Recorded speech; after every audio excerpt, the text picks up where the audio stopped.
కోకిల పాడిన పల్లవి స్వరాలలో నీ ఉంటే పదాలలో నేనుంటా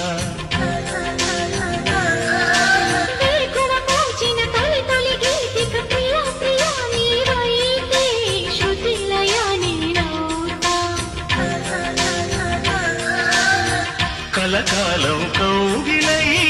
నినే చేరుతూ